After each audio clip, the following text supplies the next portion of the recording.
विद्यार्थी मित्रांनो, सर्वांना शुभ सकाळ. आपण मागच्या तासामध्ये पहिल्या प्रकरणाची सुरुवात केलो.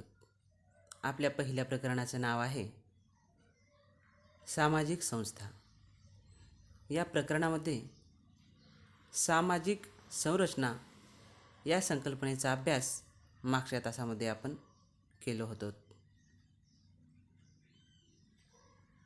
या संकल्पनेनंतर आपण आज याच प्रकरणातील दुसरी महत्त्वपूर्ण संकल्पना सामाजिक दर्जा आणि सामाजिक भूमिका यांचा अभ्यास या ठिकाणी करूया.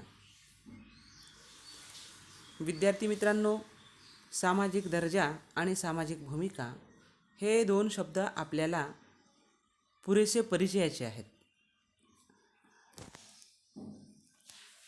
आणि या सामाजिक दर्जा आणि भूमिकावरूनच प्रत्येक व्यक्तीचे सामाजिक स्थान निर्धारित होत असते.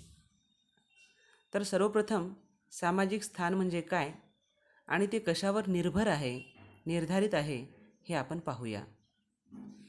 या ठिकाणी सामाजिक स्थानासंदर्भात सांगताना प्राध्यापक हरी जॉन्सन म्हणतात, व्यक्तींचे त्या विशिष्ट समूहातील महत्त्व म्हणजेच त्या व्यक्तीचे सामाजिक स्थान होय.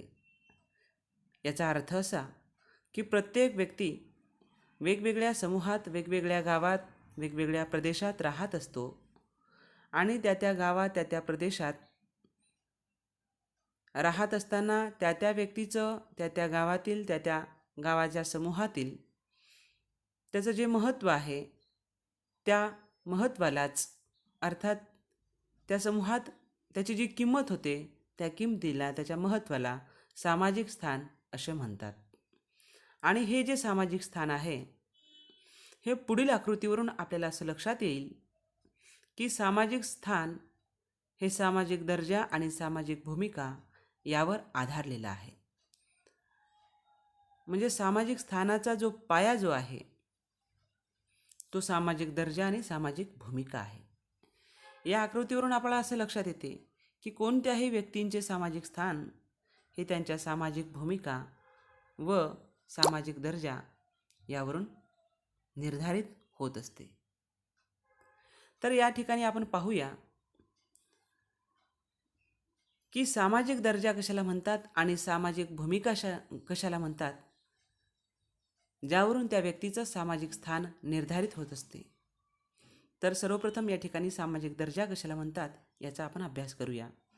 प्राध्यापक हरी जॉन्सन यांच्या मतानुसार दर्जा या घटकात व्यक्तीला असलेल्या किंवा प्राप्त झालेल्या अधिकारांचा समावेश होत असतो, तर भूमिका या घटकात व्यक्तींनी पार पाडावयाच्या कर्तव्यांचा समावेश होत असतो व या दोन घटकावर आधारित त्या व्यक्तींचे सामाजिक स्थान निर्धारित झालेले असते. तसेच अधिकारांचा संबंध हा दर्जाशी येतो तर कर्तव्यांचा संबंध हा भूमिकेशी येत असतो. तर या ठिकाणी आपल्याला हे लक्षात येत आहे की प्राध्यापक हरी जॉन्सन आपल्याला सांगतायत की दर्जा कशाला म्हणावं. तर ते दर्जा कशाला म्हणावं हे सांगताना ते म्हणतायत की व्यक्तीला जे प्राप्त झालेले अधिकार असतात त्या प्राप्त झालेल्या अधिकाराला दर्जा असं म्हणतात. तर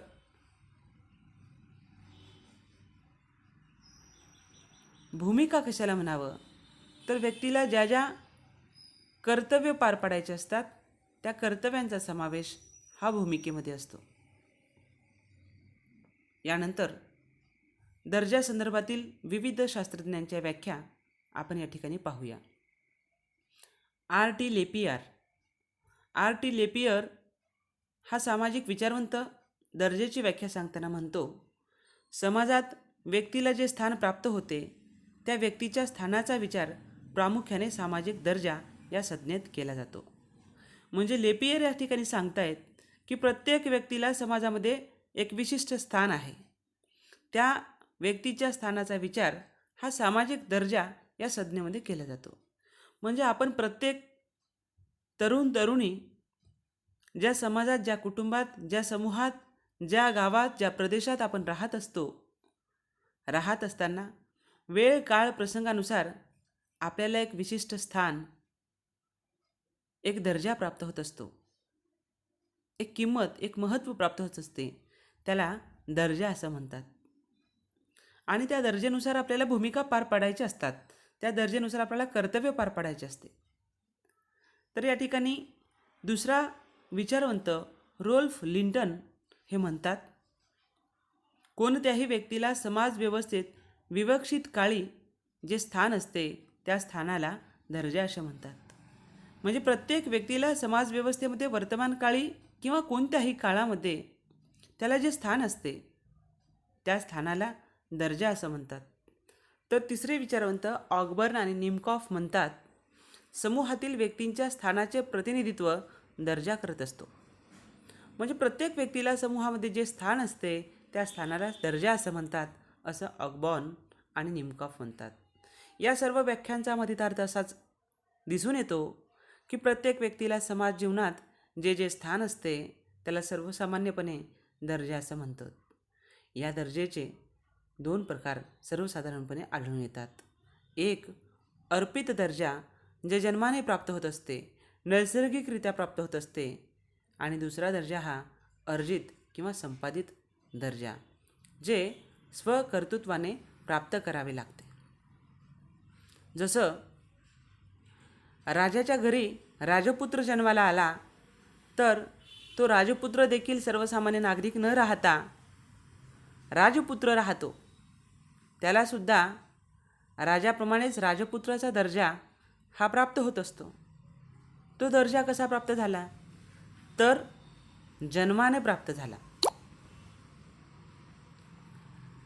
एखादा व्यक्ती जन्मतः बुद्धिमान असतो आणि त्याचे सर्वत्र कोड कौतुक होते आणि त्याला महत्त्व आणि किंमत प्राप्त होत असते. आणि बालपणीच त्याला सर्वजण ओळखायला लागतात व किंमत द्यायला लागतात. त्याच्यावरून त्याचा दर्जा प्राप्त झालेला असतो. एक त्याचं सामाजिक वलय तयार झालेलं असते. मग हा दर्जा कसा प्राप्त झाला? तर हा दर्जा अर्पित दर्जा आहे, नैसर्गिकरित्या मिळालेला दर्जा आहे. तर दुसरा अर्जित किंवा संपादित दर्जा, जो दर्जा आपल्याला स्वकर्तृत्वाने, स्वप्रयत्नाने आपल्याला प्राप्त करावे लागते. जसं या ठिकाणी आपल्याला समाजव्यवस्थेमध्ये विविध पद, विविध दर्जा, विविध अधिकार विविध लोक बजावताना दिसतात. मग तो गावचा सरपंच असेल की तालुक्याचा तहसीलदार असेल, जिल्ह्याचा कलेक्टर असेल की देशाचा पंतप्रधान असेल की राष्ट्रपती. हे सर्व जे दर्जा आहेत ते दर्जा प्राप्त करण्यासाठी काही कर्तृत्व, काही प्रयत्न करावे लागले, तेव्हा तो दर्जा त्या त्या व्यक्तींना प्राप्त झालेला आहे. अशा प्रकारे सर्वसाधारणपणे दर्जांचे दोन प्रकार या ठिकाणी आढळून येताना दिसतात. यानंतर आपण पाहूया महत्त्वपूर्ण संकल्पना सामाजिक भूमिका. विद्यार्थी मित्रांनो, मूळतः भूमिका ही जी संकल्पना आहे ती नाट्यसृष्टीतील आहे. मुळात या संकल्पनेची निर्मिती किंवा ही संकल्पना नाट्यसृष्टीमधून आलेली आहे.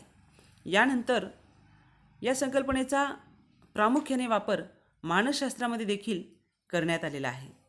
तर आपण या ठिकाणी पाहूया भूमिका या संकल्पनेचा नेमका अर्थ कसा आहे. वेबस्टर या विद्वानाने त्याने जी शब्दार्थांची डिक्शनरी अर्थात शब्दकोश जी तयार केली, त्या शब्दकोशामध्ये भूमिका या संकल्पनेचा अर्थ सांगताना ते सांगतात की भूमिका म्हणजे एखाद्या नटाने अथवा नटीने नाटकात केलेली भूमिका अथवा वठवलेले काम होय, ज्याला भूमिका असं म्हणतात. तर या शब्दाच्या अर्थावरून अनेक समाजशास्त्रज्ञांनी पुन्हा भूमिका या संकल्पनेचा अर्थ आपल्याला स्पष्ट व्हावा म्हणून त्यांच्या व्याख्या केलेल्या आहेत. यामध्ये आपण पाहूया बर्जेस या समाजशास्त्रांची व्याख्या. बर्जेस हा समाजशास्त्रज्ञ म्हणतो की भूमिका ही संज्ञा दर्जा या संज्ञेशी निगडीत असून प्रत्येक व्यक्तीला तिच्या दर्जानुसारच भूमिका पार पाडावी लागते. वास्तवतः दर्जाशिवाय भूमिकेला अर्थ नसतो. तर या ठिकाणी बर्जेस हा विचारवंत सांगतोय की भूमिका ही जी संकल्पना आहे, ही संकल्पना दर्जेवर निर्धारित आहे, निर्भर आहे. म्हणजे व्यक्तीचा दर्जा जसा आहे तशी त्याची भूमिका असते. म्हणजे पंतप्रधान असेल, जर एखाद्या व्यक्तीला पंतप्रधानाचा दर्जा जर मिळाला असेल तर त्याची भूमिका देखील त्या दर्जेवर आधारित असते. म्हणजे तो पंतप्रधान सर्वसामान्य माणसासारखा वागू शकत नाही, तर तो पंतप्रधान या दर्जेला साजेशा ज्या भूमिका आहेत त्या भूमिका त्याला पार पाडाव्या लागतात. जर एखाद्या व्यक्तीला कलेक्टर पदाचा दर्जा जर मिळाला असेल तर त्या कलेक्टर पदाच्या दर्जेनुसार त्या व्यक्तीला ती भूमिका पार पाडावी लागते. तो व्यक्ती सर्वसामान्य व्यक्तीप्रमाणे वर्तन किंवा भूमिका करू शकत नाही, तर त्याला त्या पदानुसार अर्थात दर्जानुसार त्याला भूमिका पार पाडाव्या लागतात.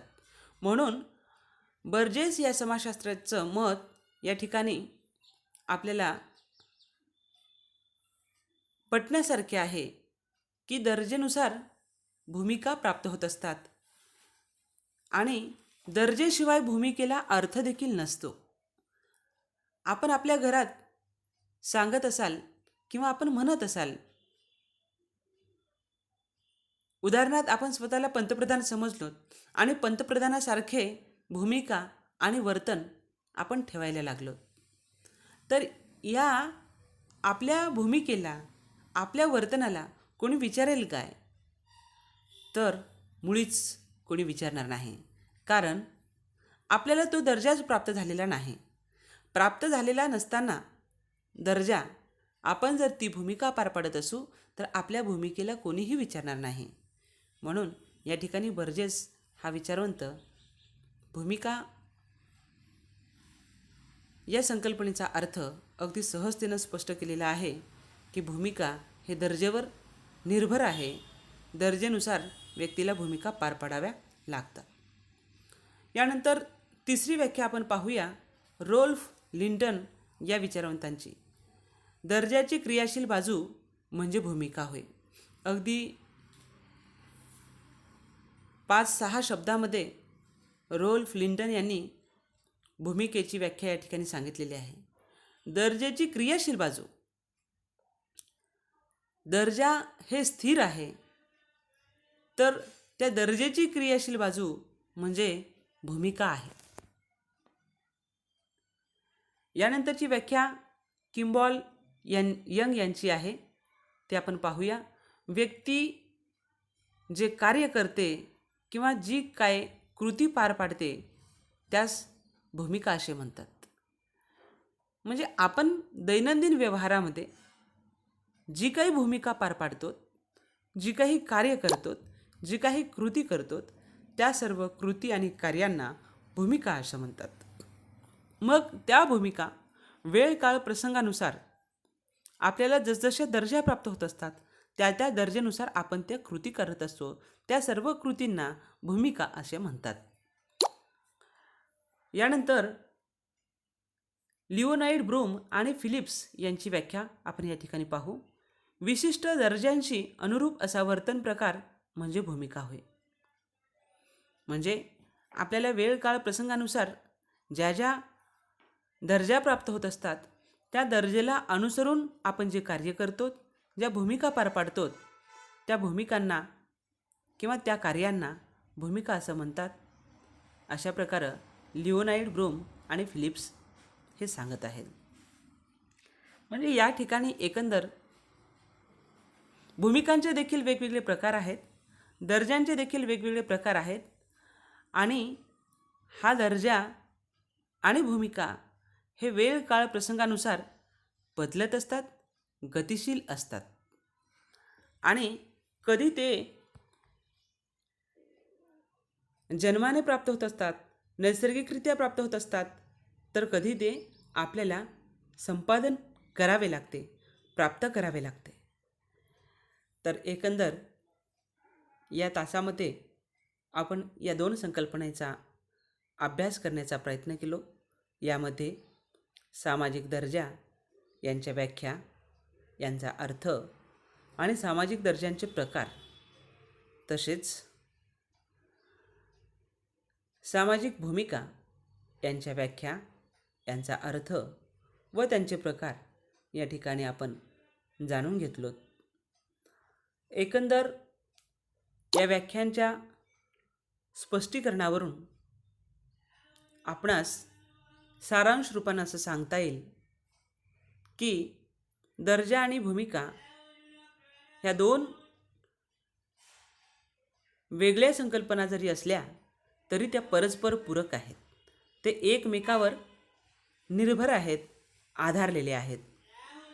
तसेच वेळ काळ प्रसंगानुसार प्रत्येक व्यक्तीला वेगवेगळा दर्जा आणि वेगवेगळ्या भूमिका, म्हणजे दर्जेनुसार भूमिका पार पाडायला मिळत असतात. आणि हा जो दर्जा जो आहे तर तो दोन प्रकारचा असतो, अर्पित आणि अर्जित. म्हणजे जन्माने प्राप्त झालेला दर्जा असतो तसा तो स्वकर्तृत्वाने प्राप्त देखील करता येतो. म्हणजे दर्जा देखील दोन वेगवेगळ्या प्रकारचा दर्जा या ठिकाणी पाहायला आपल्याला मिळतो. आणि प्रत्येक व्यक्तीला दर्जेनुसार भूमिका पार पाडायच्या असतात. आणि याच सामाजिक दर्जा आणि सामाजिक भूमिकावर त्या व्यक्तीचे सामाजिक स्थान हे निर्धारित होत असते, सामाजिक स्थान ठरलेले असते. म्हणून जर आपण या प्रकरणातील माहितीनुसार या दोन संकल्पनेचा सखोल आणि सविस्तर अभ्यास केलोत तर येथील सामाजिक व्यवस्था समजण्यास आपणास सहज आणि सोपे जाईल. आणि सोबत एक व्यावसायिक समाज कार्यकर्ते म्हणून समाजात, समुदायात व्यवस्थितपणे कार्य करता येईल आणि सामाजिक बदलामध्ये जी आपल्याला भूमिका बजवायची आहे ते आपण सहजतेने काम करू शकतो. या दोन संकल्पनेमध्ये समजून घेण्यात किंवा या माहितीमध्ये काही आपल्याला अडचणी असल्यास आपण कॉल करून अथवा मॅसेजद्वारे आपण आपल्या शंकांचे निरसन करून घेऊ शकता. धन्यवाद. आजचा दिवस शुभ जावो. थँक्यू.